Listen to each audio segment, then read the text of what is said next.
Assalamualaikum warahmatullahi wabarakatuh. Bismillahirrahmanirrahim. Alhamdulillahirrabbilalamin. Wabihi nasta'in ala umurid dunia waddin.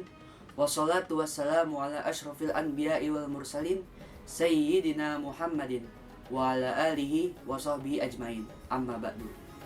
Segala puji bagi Allah, Tuhan semesta alam, yang telah memberikan nikmatnya sehingga kita dapat memasuki dan beribadah di bulan Ramadan ini.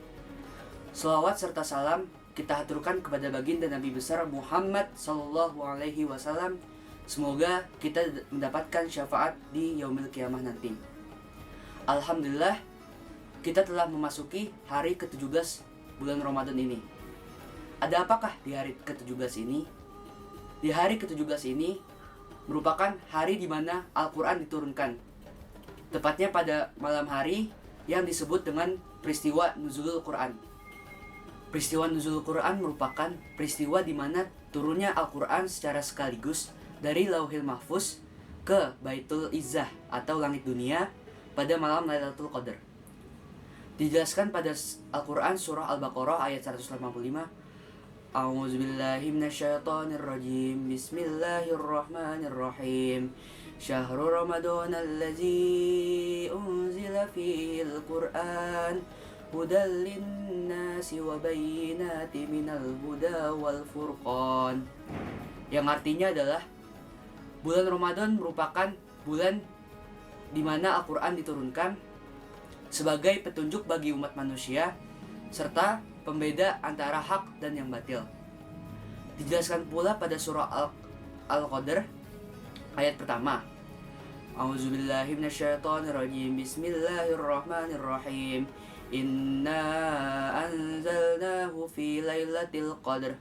Yang artinya kami telah menurunkannya pada malam Lailatul Qadar. Proses diturunkannya Al-Quran melalui dua tahapan. Tahapan yang pertama, menurut Ibnu Abbas, Al-Quran diturunkan secara sekaligus dari Lauhil Mahfuz ke Baitul Izzah atau langit dunia. Dan kejadian tersebut terjadi pada malam Lailatul Qadar.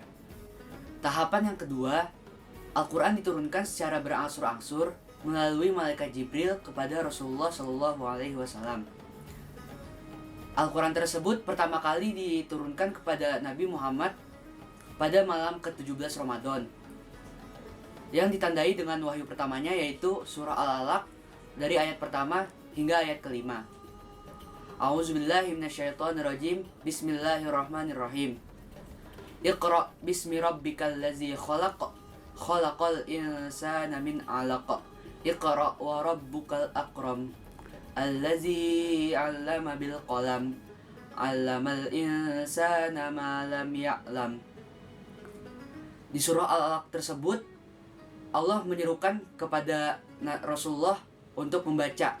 Akan tetapi Rasulullah tidak bisa membaca dan beliau pun merasa gelisah hingga membuat beliau pulang serta meminta Khadijah untuk menyelimutinya karena pada saat itu beliau mengalami demam. Quran diturunkan secara berangsur-angsur kepada Rasulullah SAW selama 23 tahun, 13 tahun di Mekah dan 10 tahun di Madinah.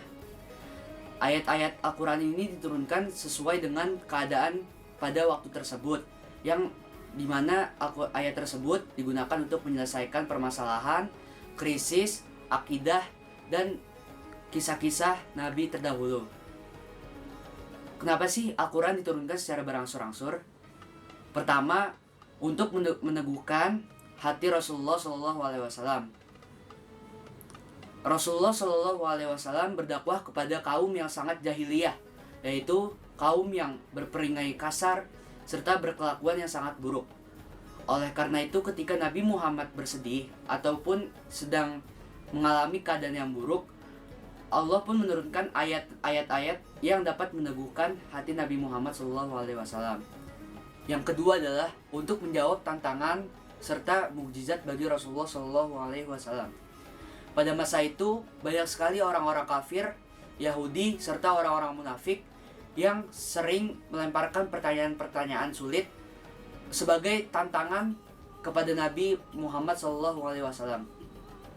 Pertanyaan-pertanyaan tersebut mengetes kenabian Nabi Muhammad SAW. Sebagai contohnya, mereka menanyakan kapankah terjadinya hari kiamat.